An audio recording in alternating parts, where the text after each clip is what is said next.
everyone. I'd like to welcome you to the 2021 edition of LadiesCon. We have a hybrid version of our show this year, and I just want to let you know that you can check out ladiescon.com for the full schedule, list of guests, vendors, and panels. And now I'm very pleased to introduce a quick overview of children's and young adult comics. I'd like to turn it over to Heather Rockwood to start the conversation. Hi, everybody. My name is Heather Rockwood. I work at the Massachusetts Historical Society. I do their social media and some other marketing things. And in my spare time, I run the Jewelry City Steampunk Festival, which unfortunately was postponed to 2022 this year. But you can find us online at jewelrycitysteampunk.com and any of the social medias at Jewelry City Steampunk or JC Steampunk. So my qualifications for talking about comics is that I grew up reading comics, been to so many comic book stores and comic book conventions. It's one of my favorite hobbies. And, you know, I've been reading comics for 35 years, and I also have a daughter who also loves comics. I never stopped reading young adult and kids comics, so I still read and collect kids comics to this day, and so I have a lot to say about it. But also I brought with me today Elise, who works at the Attleboro Public Library. Hi everybody, my name is Elisa LaForge. I am the Reader Services Coordinator at the Attleboro Public Library, which is a bit of a mouthful of a title. But basically it just means that I get to do all of the most fun things a librarian does. So I purchase a lot of the adult fiction for our collection. I also get to plan programs and I get to do summer reading, all the good stuff. I do readers advisory for all ages. And so what that means is basically I'm always ready for a reading recommendation. If you've got really specific tastes, I'm going to use my skills to find something that you will like that you maybe haven't read yet. Or if you're just like, you know, I want to read something that's funny, I can pull something off the shelf for you that hopefully you will find entertaining. So that's what I do here at the library. I also am a big fan of comics and graphic novels. I did not start reading them until I was an adult, but when I did, I fell pretty hard for the format or genre, however you want to call it. It's a favorite of mine. I love it, and I love promoting it to our patrons and teaching them about this wonderful format that's really accessible for a lot of people. Great. And so now I'm going to start talking about the history of comic books. And this isn't a really detailed history of comics. It's much more of an umbrella history because we're going to focus on how it relates to kids and young adult comics. So when comics as we know them today as a medium, they were mostly for kids. I mean, adults did read them too, but it was usually understood that, you know, people going to the store saw a comic book, it was for kids. But comics go back so much further than that.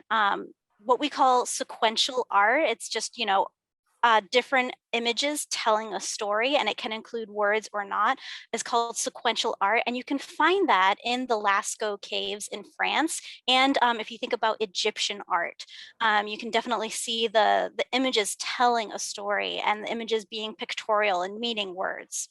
Now we're going to jump forward a lot. The printing press was created in 1440. And before that, writing and art had to be hand done. So it was very inaccessible. It was very expensive. But after 1440, writing and art became so much more available and accessible. By the 1600s, cartoons, meaning kind of one image of a picture, satirizing politicians, women, and anything that found disfavor became widely seen and talked about and known about. One of my favorite examples of this is, think of right here in Boston, the Boston Massacre in 1770. The Paul Revere engraving of that was a broadside, and it became how people understood what happened that night in March in Boston in 1770. However, it is complete propaganda, and it is a complete satirization of what happened that night. Almost nothing in that print is true. The only thing that's true is where it took place and the people that were involved. Comics were printed in newspapers in the 1930s, and we're talking more about sequential words and pictures rather than just one image that may have some words or not. This is sequential words and pictures telling a story. And then those were gathered together and printed as small books telling either a story or just being a collection of smaller stories. In the 1950s and 70s, there started to be comic book artists that were much more interested in gaining an adult audience, but traditional mainstream comics were still for kids as they had been in the 30s and 40s. In the 1980s, adult comic books called graphic novels were becoming more popular, and mainstream comics started to have darker themes. Think of Watchmen, think of V for Vendetta. They became more adult, whereas kids' comics started to be made out of Disney characters and other lighter subjects like Teenage Mutant Ninja Turtles. Also, importing manga from Japan became more popular. In 1990s, this is when I was heavily reading comics, the divide became increasingly wider with many titles made only for children and mainstream comics now becoming only for adults. The importation of manga began to ramp up at that time. Before then, it was a little difficult to find it. And in fact, I remember going to the garage in Cambridge to go to the manga store because there weren't any places for me that had any. In the 2000s, new titles started to appear that were made for young adult audiences, kind of bridging the gap between those adult, darker themed stories and kind of the fluffy Disney stories, something that had a little bit more grit to it. Manga exploded in the early 2000s, but mostly had YA themes to them, although you could find more adult stories in them, but it was a little bit more rare. Graphic novels were now in the 2000s a mainstream industry. Now in the 2010s, many of the YA titles, manga and children's comics became much more prevalent and popular, and children's comics are making a bigger comeback today. So, you know, that split, that divide is kind of coming back together. So that's kind of my overview of the history of comic books. Like I said, it's umbrella, it's not getting really in depth. But now we want to talk about events that are kid-friendly. So some of my favorite events that are kid-friendly are LadiesCon, of course, Boston Fan Expo, MICE, which is the Massachusetts Independent Comic Expo, and then there are library comic book clubs, and I'm going to let Elisa at least kind of talk about that. Yeah, so I just wanted to chime in and let folks know that there's a lot of really great programming that are centered around comic books at the library.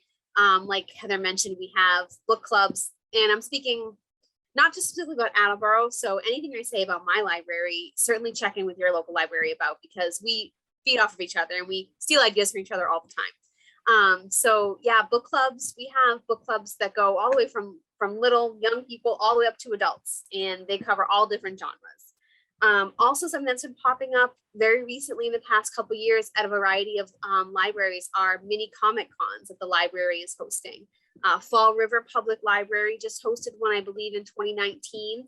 The 2020 mini comic con was canceled for obvious reasons, but they do look to be hoping to do it again in 2021. And these are great ways for especially young kids or even just families who are maybe a little weary of bigger crowds to kind of get exposed to that Comic Con environment. I also really love bringing my daughter to comic book stores because, I mean, she loves going shopping with me and she can find anything she wants anywhere. And she'll always pick out a title or two that she's like, I want to read this. And she's 8, she's really into Avatar right now. So we always pick up an Avatar when we go to the comic book store. And at comic book stores, I want to talk about Free Comic Book Day. It's a day twice a year where you can go to the comic book store and they will have comic books that have this logo on it. Day. And most comic book stores have a limit of how many that you can take, say 2 or 4, depending on the store, how many they got in. But you can go and pick out comic books absolutely for free. So not only can you library, but you can go on Free Comic Book Day and just try out titles that you are interested in reading. And I have Mouse Guard because I love Mouse Guard. So I picked up one from Free Comic Book Day. So now we want to actually delve into kids titles that we really love and recommend to get for kids. We're not talking about young adult yet, we're talking like 11 and below, depending on reading maturity level. For manga, I really loved growing up and as an adult, Cardcaptor Sakura, Sailor Moon, Naruto, One Piece, and Pokemon. Those are all really great titles that are easy to get into. They're serial titles, so you can find many, many comics over time. And they're not always something that you have to pick up in order. You can, once you know the characters, you can delve into the story wherever they are and you can kind of read on because they aren't sequential as most comic books are. They're really great to read and introduce kids to comic books and something great to read together. A title I would like to highlight is a current APL staff favorite. So that is the Tea Dragon Society by Katie O'Neill. This is Heather's got that's the newest one, right? Number 3. Mm-hmm. Yeah, so this is a huge staff favorite. It's about a blacksmith apprentice who discovers a lost tea dragon at a marketplace, and she learns about the dying art form from 2 kind tea shop owners. So it's a very soft, whimsical fantasy story that has a lot of really great LGBTQ plus representation, and it's perfect. It's big. You saw like it's big, so it's great for reading with kids. I have 2 very little kids, so I don't read graphic novels with them yet. But as an adult, I absolutely love this series. She also has another series called Aquacorn Cove, which I have not read yet, but it's about, it's kind of like an environmental story. It's got a very nuanced message, and they find like a magical seahorse-like creature after a big storm. And the message behind it is very clean and green, which is a great conversation to have with young folks. And I want to talk about one of my latest favorites in the last few years, which is Hilda. And I really love Hilda. I think this is one of maybe the 3rd or 4th book. It was the one I could find when I was looking around at home. Hilda is actually a Norwegian comic. And my favorite thing about it is that in this comic, magical things like stories from Norway are just kind of true. Like she has a deer fox, which is a magical creature. And there are, oh gosh, I can't remember what this little guy is called, but he's kind of like a house elf and they go on adventures and it's just really sweet and cute. And there's like, you can see there's trolls there and people are scared of them, but Hilda's not. She loves to go on adventures and always drags her friends along. And it's just a really great kind of Pippi Longstocking for current media. She's just really precocious and fun and adventurous, and I really love her. It's things I want to instill into. Oop, I lost my document. And I want to talk about Mouse Guard next. So Mouse Guard is, if you've read Redwall, it's kind of like an updated Redwall. It is mice and they are protecting their families and their people, and it's just really beautifully drawn and it's a great story. And it's like they have this really elaborate history and it's all sorts of different kinds of animals that they talk to and have to work with and defend each other from. And it's not, I mean, this one looks a little bit dark, but they're not always dark storylines. The art is just beautiful. So I highly recommend Mouse Guard as something to read together because it's just a really interesting story. Then I think I'm going into Calvin and Hobbes. This was actually a comic book that was serialized in newspapers. And so it's much more of a strip or one-pagers and a lot of collections of those into books. And it's about this little boy who's kind of, if you ever read Dennis the Menace or watched the show as a kid, he's always getting into trouble. He's daydreaming in class. He has a pet tiger. It's a doll, but in his imagination, he's a real person. So he's super tall. I'm not sure if I can find any where he's, not where he's a doll. You can see him right there. He's a doll when his parents are in the room, but he's a real tiger as soon as they leave. It's just a really great story. There's him being Spaceman Spiff on the back where he goes on adventures on other planets. It's just really great. And it's it always has a story about like joy. Like he always just tries to find joy in every comic. And so that's one of the things I really love about Calvin and Hobbes. It's a classic for sure. Yeah. The last one I wanted to talk about is American Born Chinese. And I don't have that one. I think I read it from the library, actually. The reason I really like this is because it's by this man who is Chinese, but he was born in America, and it's himself coming to terms with his American side and his Chinese side.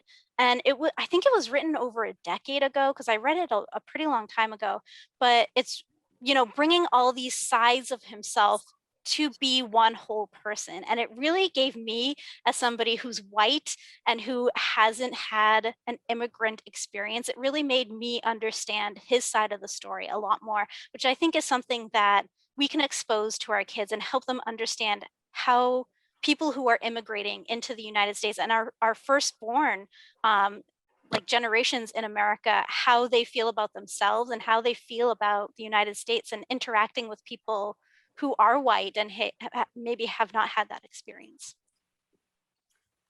The next two that I'm going to talk about, I don't actually have, which is a great sign, actually, when you don't have it on the shelf of the library. It means someone's checked it out and they're reading it. I wanted to talk about El Deafo by Cece Bell.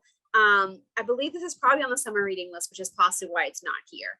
But this is a sort of a graphic memoir, but not really. It's also very fictionalized. But the author is telling about her experience with hearing loss at a young age.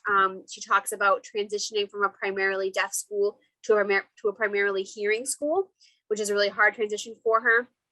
But it's also really funny and very much about a young kid. So there's, some more serious things in there, but it's very, very indicative of childhood, of joyful childhood. She talks about what it's like to be wearing a bulky hearing aid and having everyone asking her about it, learning how to lip read, and she talks about learning what her superpower was. So El Deafo is the superhero, super person name that she gives herself. And this is a great title for kids who are hard of hearing or deaf to see themselves represented in, or for people who don't know what that experience is like. It's a great way to kind of expose yourself to that. The next one I want to talk about is called Stepping Stones by Lucy Knisley, who also writes a ton of wonderful adult graphic novels. But this is her first for children, and it's about a young girl named Jen who moves out to the country and has to put up with her mom's new boyfriend and his daughters. So she's suddenly part of a larger family in a new place, and she's not really sure where she fits in. So it's a great conversation to have with kids who might be in a family that's mixed, or just maybe they have a friend that has an experience like that. It's a great one to read with a young person. And the art's really cute too. And then the last one I want to talk about is a manga. This is Yotsuba. And if my pronunciation is terrible, I apologize. This one is just super cute, super fun. It follows the story of the new kid in town, Yotsuba. She's a little green-haired, wide-eyed girl navigating the world with curiosity. It's fun, it's funny, it's light, and it's great for kids and big kids alike. And there's a lot of them, which is great.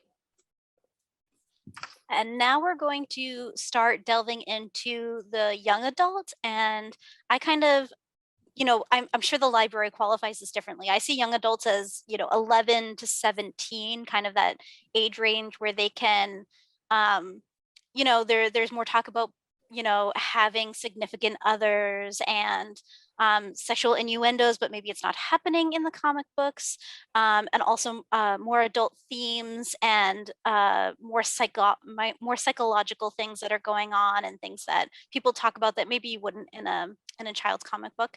So I'm going to go through 4 manga that are my all-time favorites and things that I started reading in my young 20s that I would wish I had been able to read in my young adult years.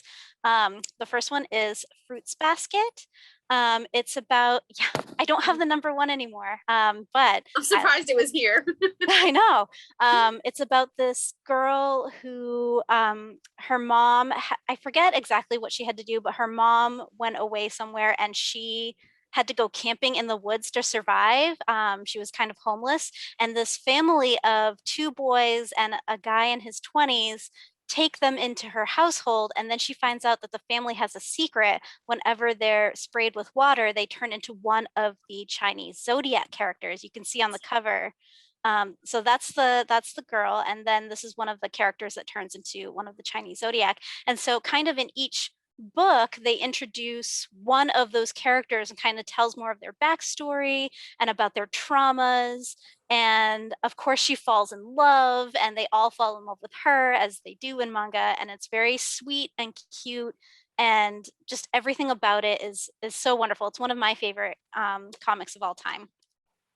Carricano is one of my other ones. It's about this girl who's perfect, and she has to do everything perfectly, and she is beautiful and popular and gets straight A's, and you know, she's wonderful in school, and then she comes home and out comes the hair, and she puts sweats on, and she takes all her makeup off, and she takes her glasses off, or she puts her glasses on, and then she's a completely different person at home, and she's wicked mean, and she is awful to her sisters, and just studies all the time to get her straight A's. So it's about her coming to terms with being who she is, but also she falls in love with somebody in the very first comic.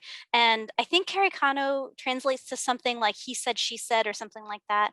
And so it's definitely about like people telling their stories and each side of it. And each one, I think past 3 is about a different couple and their love story and them coming to terms with being themselves. So it's definitely one of those ones that is great for teens who are trying to find who they are and what their personality is. I really like Hot Gimmick. I know it's not everyone's favorite, but it's about this girl who's kind of dopey, and this guy takes advantage of her and makes her be his girlfriend, and he can't admit to himself that he actually likes her or that she's actually in love with him. And there's a lot of things that get in the way. Her family gets in the way, his family gets in the way, and it's actually very sweet and lovely.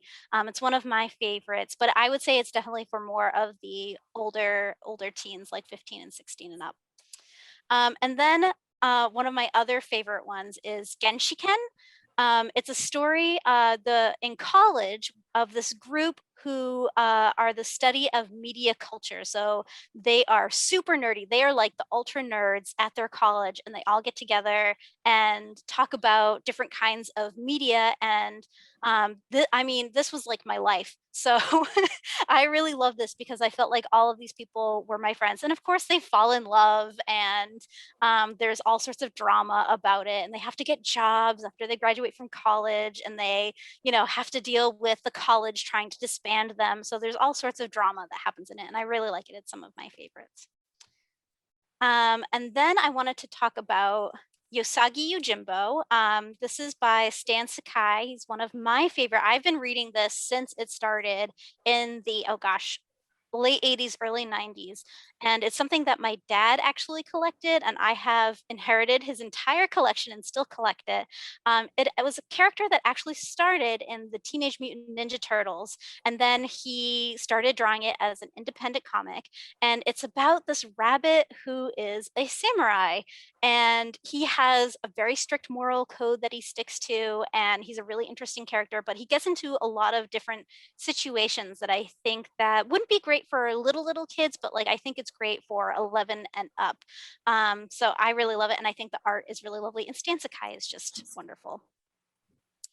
And then I wanted to talk about one of my favorite authors and artists, and her name is Svetlana Chimakova, and I think she's from Canada, but originally her family is from Russia, and she does a lot of this kind of beautiful young adult comics. And one of my favorite things about her comics is that everybody is a different color, a different ability level, different religion, like obvious religion, like headscarves are being worn, people are in wheelchairs. There's different things going on with everybody, but that's not what the comic is about. If they're being bullied, it's about something having to do with their personality. If there's some kind of conflict between the kids, it's about their personalities clashing or a misunderstanding. It's not about their background. Their backgrounds are just there and they're part of them, and it's not about that, whereas some comics and other books make it about that. So that's one of my favorite things about her. It exposes people to different types of people in a comic book, and it's very high on representation. That's why I really love her books. And then I'm still going, sorry. I like I read this in college, and I think if this had been read at the same time I was reading Night by Eli Wiesel in high school, that I think I would have gotten just as much out of this as I did from that. One of my favorite things in Mouse is that it's by this man who is a comic book artist and writer, and he's talking to, I think it was his grandfather. I haven't read it in a long time. His grandfather telling him the story of being in the concentration camps and what it was like at the time. And when you look through, people who are from different countries are different animals. So mice are people who are Jewish, but like, and of course I can't find a page with any, but people who, one of the things that I noticed, that people who were from the United States were dogs, were golden retrievers. So, you know, there's people who are owls, there are people who are just all different sorts of animals. And so it really, you can see visually that people are different. And I think it really makes it poignant in this story when they're talking about the concentration camps in World War II. So I really love this one. I think it's super great. I love what you said about being able to get just as much out of it as Night by Ellie. I want to say Ellie or Eli Wiesel. I don't know how to pronounce it. But I think that's a really good point, because I'll talk a little about that as well myself, about how comics and graphic novels can be really accessible to people who have different reading abilities, different reading levels, or even just that's the imagery sits with them more so than text on a page. And I think that in the library, we hear some pushback from parents when we are encouraging kids to read comics and graphic novels. And I think that's a great point that you just made, saying you can get just as much out of a comic or graphic novel as you can with a written text. Absolutely, especially with Mouse, it's so poignant and beautiful, and the art really comes through on it. And then I have Monstress, and the reason why I feel like this is a young adult comic is because it has really difficult themes in it, themes of abandonment and themes of not knowing your past, and really, like, she threatens to kill this little child several times. Like, it's just a very dark comic. Graphic imagery, like definitely like horror imagery for sure. Yes, but it's beautiful. I love the art in it, and the story is really engaging. And it has, I mean, I like steampunk, and you can see it has a very steampunk feel to the art. So I really love it. And I was going to talk about Anya's Ghost, but I actually don't remember the storyline, and I don't have a copy of it to thumb through. But I remember really liking it, and I think it was about a young girl who ran into a ghost, and I don't want to ruin the end, because I think that's all I got out of it was the end of it. But I remember it being a really cute story about a little girl interacting with a ghost, but remember it was a little bit darker themed than for kids. If you want to go through yours. Yeah, sure. So I've got Paper Girls here, which is by Brian Vaughn and various artists and colorists. This is definitely also like, we have this in our adult section, but there's that ever evolving conversation about what's appropriate for what age and how we decide that, and should we even decide that. The characters in this book are 12, which would make you think it'd be for younger audience, but there's definitely some more horror-like imagery in here. There's a lot of like sci-fi time travel types of themes, but it's a really good one. And so I've got a little description here that I'm going to read. So supernatural mysteries and suburban drama collide in the early hours after Halloween of 1988 for 4 12-year-old newspaper delivery girls. So it has a very Stranger Things kind of vibe. It felt very Stranger Things adjacent to me when I first read it. And I think it's a good comparison when you think, what age of a person would you recommend Stranger Things to? It's kind of the same with this. Like, there's some really great childhood themes in both, but there's also some really scary things happening at the same time. But this is great. And Brian Vaughn is great, as I'm sure many comic book readers are aware of. I wanted, Yep. I wanted to talk Go ahead. about Marjane Satrapi. I think everything that she's created so far, but of course her first and my favorite was Persepolis and Persepolis 2.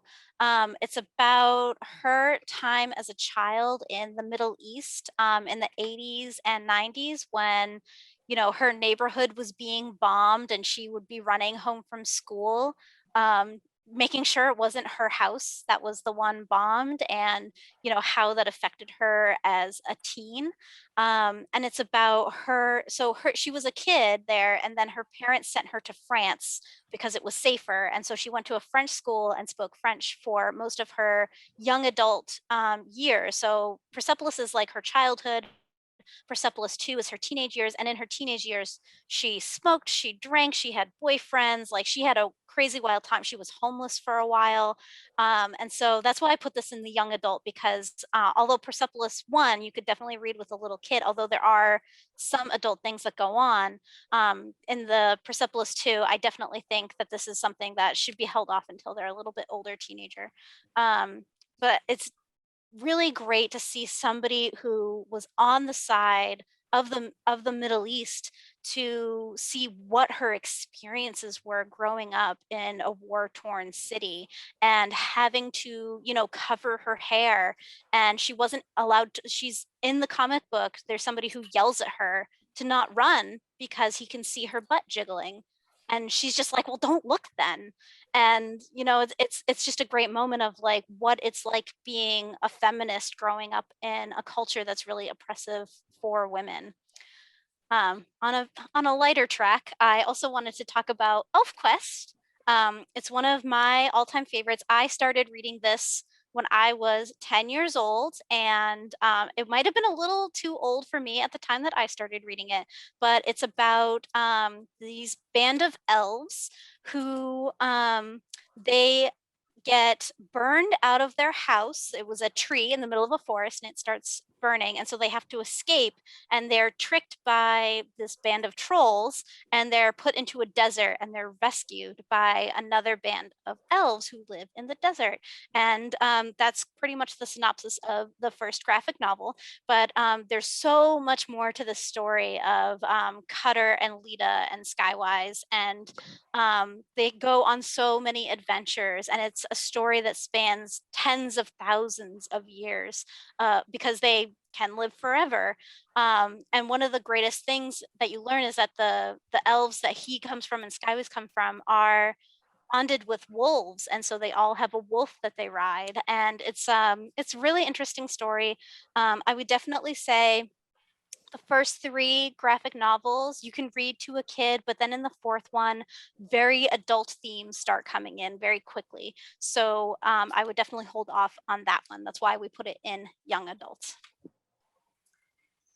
All right, the next one I would like to talk about is called The Prince and the Dressmaker by Jen Wang. This is another staff favorite. Something that's really fun working with a staff of people who love to read is that often one of us will happen across a book, and then it just kind of makes its way through the entire staff. So this is a really great one about young man and a woman. So this is Prince Sebastian here, and his secret weapon and best friend is the brilliant dressmaker Francis, one of only 2 people who know the truth. Sometimes this boy wears dresses, but sometimes this boy wears dresses. But Francis dreams of greatness, and being someone's secret weapon means being a secret.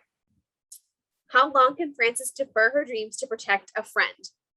So this is really sweet story about identity and being yourself, and there's really great themes of like keeping a secret for a friend, but also when does that friend feel comfortable revealing that secret, you know, to thank the other friend for kind of doing that for them.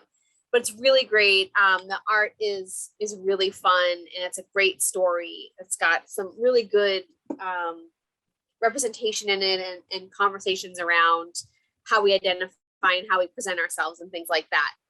And it's romantic, so I'm kind of a sucker for a little bit of romance. So I love it for that reason. Another staff favorite and personal favorite is Heartstopper by Alice Oseman.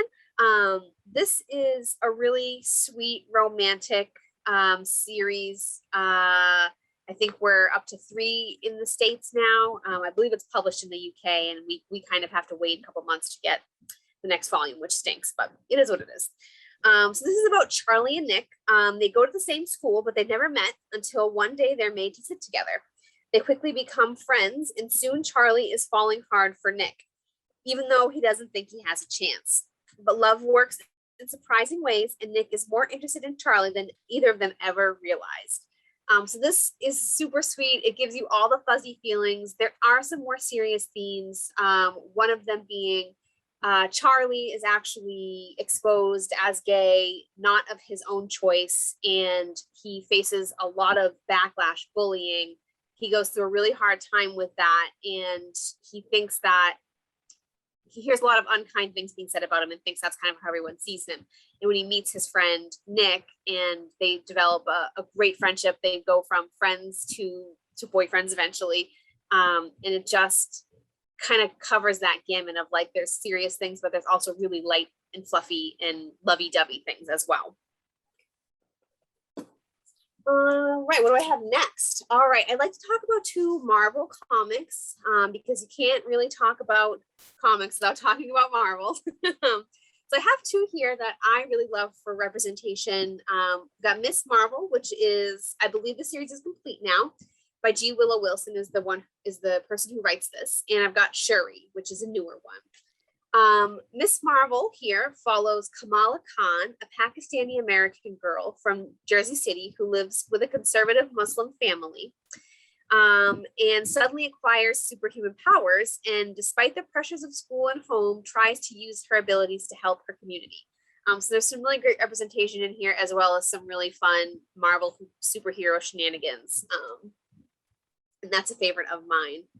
I've also got Shuri here, which I have not read myself yet, but I'm really looking forward to picking up. It's by an author, Nnedi Okorafor, who I really love. She writes a lot of sci-fi and fantasy novels that are absolutely fantastic, so I can only imagine this is going to follow suit. So when T'Challa, who we know as the Black Panther, disappears, it's up to his younger sister Shuri to find him. Ensuing help from Storm, Rocket Raccoon, and Groot. So there's a whole cast of your favorite Marvel characters in here as well. And I'm just really obsessed with the fact that Shuri got her own series because she's by far my favorite character from the Black Panther movies. All right, so the next one I want to talk about, I don't have, but these are 2 that are kind of related. I'm going to talk about They Call Us Enemy by George Takei and March by John Lewis. So as I mentioned before, we do get a little bit of pushback here at the library when comics and graphic novels appear on summer reading lists, or when our young patrons would prefer to check out a comic graphic novel over a written book. And it's definitely getting better, but we still hear some pushback about how it's not a real book or it's not really reading and things like that. And we just want to like put the kibosh on that right now. That's done. We don't want to hear that. Because not only are comics and graphic novels more accessible to some readers, but they can cover just as relevant and educational topics if parents would like to see their kids reading things like that. So They Call Us Enemy by George Takei, I just read recently and absolutely was floored by. So you all know George Takei from Star Trek. So he presents a graphic memoir detailing his experiences as a child prisoner in the Japanese American internment camps of World War II, reflecting on the hard choices his family had to make in the face of legalized racism. This was incredibly informative. It was extremely well done. He tells his story and then enlists some fantastic artists to make a really stunning graphic memoir. What I really appreciated about it is it's written from the perspective of young George Takei. He's very young when he is put into an internment camp. And I don't want to minimize the experience of people who went through this, but to read it through the eyes of a child is very different than to read it through the eyes of an adult. And I think it makes it accessible to a lot of people who may not be ready to read something quite as as hard as really what the reality of it was. But that's a fantastic graphic memoir that I highly recommend. I was at least shocked, all of the things that they never taught me in school about this period of art history. Similarly, here I have March by John Lewis. This is a series. This is book 1 that I have here. And this is also an autobiographical graphic memoir that shares the story of the civil rights movement through the eyes of the U.S. Congressman John Lewis, one of the integral leaders during this time. With illustrations in all black and white, Lewis's memories provide a dramatic firsthand account of the key events of the movement. So again, this is just a really wonderful piece, not a wonderful piece of our history, but a wonderful way to recount it, to expose people maybe who don't have all of the information, who weren't maybe given it in their education. But these 2 novels, this one and They Called Us Enemy, are really great historical, educational, graphic novels for folks to read if they're looking for that kind of content, or if parents are looking for that kind of content for their children. There's a lot of, and these are just 2 of many, many options. I also have with me 2 classic novels of classic literature that have been reimagined as graphic novels. In recent years, a lot of classic literature is being reimagined in the graphic format. I have here Pride and Prejudice and The Great Gatsby.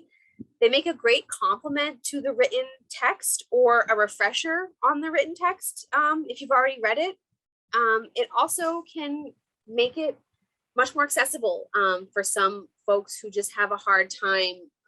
Pride and Prejudice is so long and the language is difficult to get through. And I think that these are a great way to help. I'm thinking specifically, when something appears on a reading list and a young person really doesn't want to read it, isn't interested, I can't say I blame them. This takes place forever ago. Why do you care about this?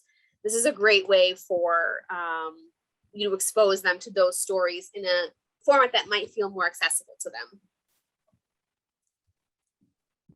And that kind of concludes the ones we're going to highlight for kids. We wanted to do a small section on what we are currently reading. So I have a small stack here, so I'm going to go through them really quickly with very short descriptions. But I've read these kind of in the last year, or some of them are just my favorites that I always recommend. So first of one of my favorites that I got for my birthday last year is called Fangs. It's about a vampire and a werewolf falling in love, and it's just very cute and sweet, and talking about just little things that they do for each other, and it's very like a sweet little romantic comic. I also just picked up this one called Moonstruck. It's very sweet. It's about these 2 women who fall in love, but they also have to they're like magical, and they have to fight demons, and it's just very sweet and cute. I love sweet, cute stories, and anything that has a little bit of sci-fi or fantasy thrown in. I'm such a sucker for it. I love it. I read it, and I hope that they make more of these. Yeah, it's volume 1, so I hope there's more. I also really love sci-fi, and I just picked up the first 3 to the Descender series, and I'm going to go back and pick up the next 3 because I've already read through them, and I picked them up 2 weeks ago. I really like them, and they're about this series, this conglomerate of planets and the art is just stunning. Conglomerate of planets that 10 years ago, a giant robot showed up at all the planets and pretty much decimated all of the people that lived in them.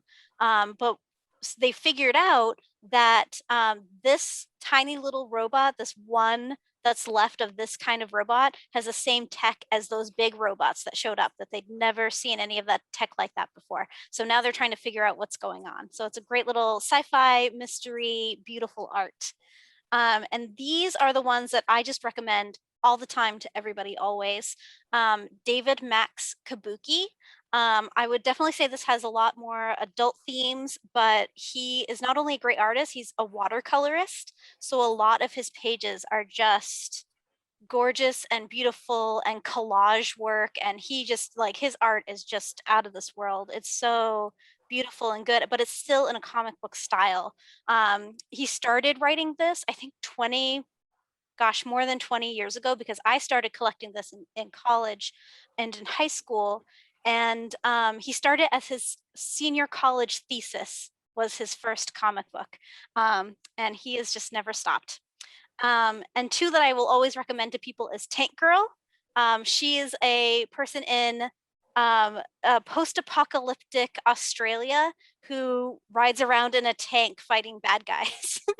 But she is kind of a bad guy, so you know, it's a little bit more adult. I'd say more 17, 18-year-olds could read this, but it's really fun and interesting, and it's traditional comic style all the time.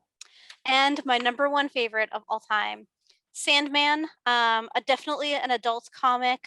Somebody 17, 18 could definitely start getting into and reading this. Neil Gaiman is one of my favorite all-time authors, and Sandman, I think, is just his opus. It's just beautiful, and like the art is, he worked with several different artists for it was serialized. So all of these are collected graphic novels together, and it's just a really interesting story about what they call the eternal. So the Sandman runs the dreamland. Death comes and take your soul when you die. There's desire there. He's called Dream.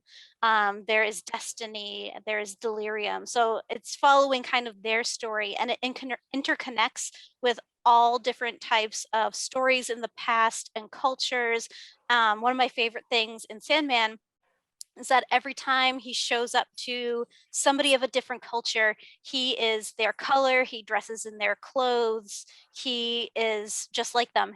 There is a story where the main character is a cat and he shows up as a cat. So it just goes to show you like the imagination that is used to create this story. And those are my recommendations and what I've been reading. I am currently reading a comic called Black by Kwanzaa Osage Yefo, and I completely butchered that, and I'm very sorry. But this is really good. Basically, I was kind of going through my favorites and recommending things for this panel, and I realized I just simply did not have enough comics and graphic novels by Black authors on my lists. So I found some really great lists of titles people recommended, and I saw what I could get right away, and I started reading this past weekend, and it's very good so far. Basically, it's about if in our world only Black people had superpowers. So there's a young man who survives being gunned down by police, and he learns what he's calling the biggest lie of our history is that Black people have superpowers and the government's covering it up. And so he kind of goes on this journey to find other people like him and how do they kind of expose this. And I'm very early into it, but so far I'm really enjoying it. So I wanted to close by talking a little bit about how to access comics from the library. I own very few comics because I get everything from the library. I'm a librarian, kind of have to do it. But I wanted to let you guys know what are some easy ways that you can get access to comics from the library. So the first that I'm thinking of is, you may not know this, but your public library, your local library is very likely connected to a bunch of other libraries. So if you walk into your own local library, you don't see the comics that you're looking for on their shelves, they very likely can get them for you very easily and very quickly. Not Amazon quick, but still pretty quick.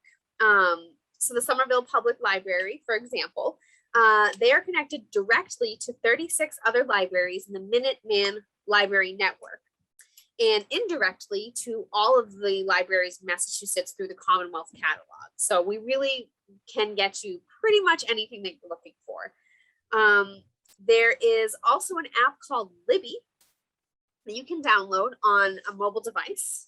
And this is an instruction sheet, but here's the little logo right here. So it's called Libby, and that app helps you access ebooks and audiobooks with your library card. And you can also connect it to all of the other library networks in the state, which gives you a huge range of access. These are digital downloadable titles, not physical titles, but you can get them quickly and easily that way. I would suggest checking with your local library if you're interested in getting that set up. logging in for the first time, if you're, familiar with apps, it's pretty easy. Connecting to all the other library networks is not as obvious. So if that's something you're interested in, check in with your local library and see if they can help you out with that. The third option I would like to just let you guys know about is called Hoopla. I've got a little flyer here. Again, this is specific to our library, but there's our little Hoopla flyer. Hoopla is individual, so it's not quite as broad as, say, Libby or the library networks you have access to, because individual libraries do have to subscribe to this, but a lot of libraries are jumping on board, so I wouldn't be surprised if you're able to get access to Hoopla. Basically, it is a digital platform, again, where you can access ebooks, audiobooks, and tons of comics. There are so many comics on Hoopla. It's fantastic. The individual library that you are a member of would have to subscribe to Hoopla, but it's definitely worth asking your local library if they have it or if they're planning on getting it. It's a great service. I am reading 2 or 3 comics on Hoopla right now. One of my favorite series of all time, Giant Days, is available on Hoopla, and I read it through Hoopla. And it's a really great way if you're at home or you're somewhere where you have access to Wi-Fi and you just are like, what do I want to read right now? You can hop on Hoopla, and everything on there is simultaneous use. So if you see it right there, you can download it and read it right away. So it's a fantastic service that libraries offer that I personally benefit from greatly. So that's what I got. Great, and I think that concludes our program. I want to thank the ladies of Kamikaze for having us and accepting our program. Thank you so much. Yes, thank you so much. It was lots of fun to come on and talk about our favorite graphic novels. Yeah. And comics. Thank you to Heather and Elise for that presentation. We really appreciate it. Once again, you can visit LadiesCon.com for our full list of panels, vendors, and guests. Thanks so much and have a great day.